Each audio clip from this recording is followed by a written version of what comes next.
Hello guys, welcome to this new video, and in this video we're going to be unboxing the 16-inch 2019 MacBook Pro.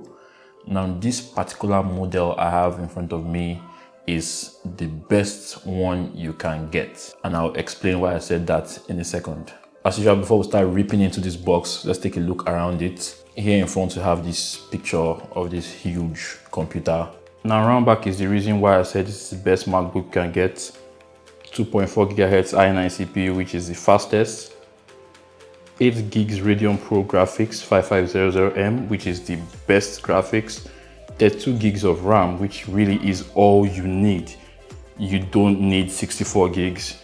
1 TB of storage, which is the optimal storage anybody needs. If you need more, I advise to get an external drive.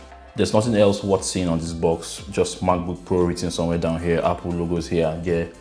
So let's get into this box.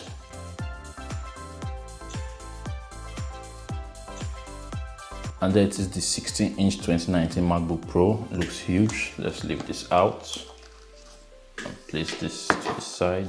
In here we have this that says designed by Apple in California, and of course we have some literature in here and some stickers. Wow, space gray stickers. Now that's new. Love that touch. And here we have the 96 watts brick. Very nice, really fast charger. And finally we have that Type-C to Type-C cable, really long one. And believe me, there's nothing else in this box. Now back to exactly why we're here. Let's take this plastic off. The footprint of the 16-inch 2019 MacBook Pro isn't that much bigger than the 15-inch one from last year also.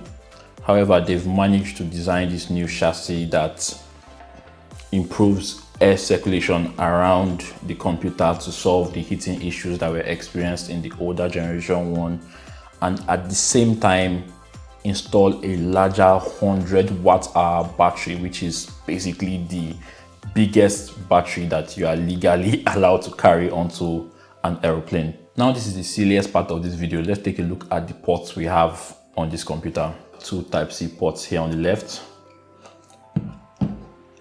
another 2 Type-C ports with headphones jack on the right, the end. Ooh.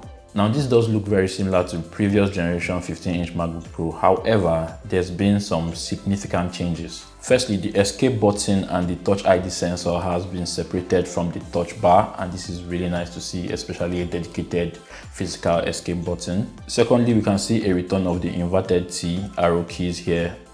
The right and left buttons used to fill this area. And the most important one being that the keyboard is now a scissor switch keyboard and not the butterfly switch keyboard from the previous generations. This has a lot travel. In fact, it has 2 times as much travel compared to the butterfly switch from the previous generations, which means pressing the keys feels better.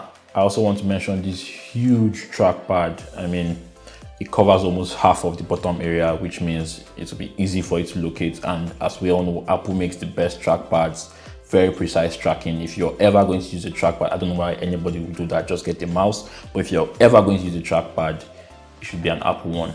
Very nice. One thing I actually like is that you can basically just plug in your Type-C cable into any of the ports and get your MacBook to charge. I'll quickly go ahead to set this up now and show you guys some other stuff. So guys, I'm done setting up this bad boy now. First thing I want to mention is that, well, the screen looks great, but it's not different from the previous generation one, just basically the same thing. But that's not a bad thing because the previous one was fantastic. This is great also. Now let's take a look at those specs. We go in here about this Mac. As you can see there, we have the MacBook Pro 2019 16-inch, 2.4 GHz, 8-core Intel Core i9, 32 gigs of memory, and graphics is the 8GB dedicated AMD Radeon Pro 5500M.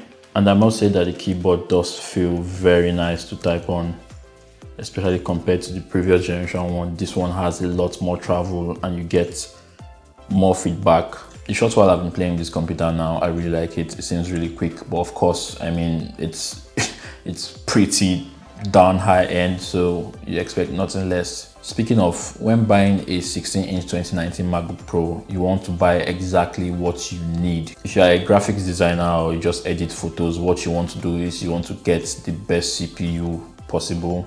If you are into more intense stuff like video editing, especially if you are working with raw footage, just like I do with my Blackmagic Pocket Cinema camera here, you want to go for the best graphics card. If you just use your computer to browse the internet, check your mails, watch movies, you'll be crazy to pick up something like this. Just get the latest MacBook Air that also has a Retina display, so you'll be fine with that. Don't touch this. Anyways guys, that's been the video. I'm going to try this computer out more starting now. I'm actually going to edit this raw footage using DaVinci Resolve on this computer and see how it runs. Hopefully I'll be able to get out a full review on this computer. If you like this video, please give it a thumbs up. If you loved it, please subscribe, and I'll see you guys in the next one. Bye.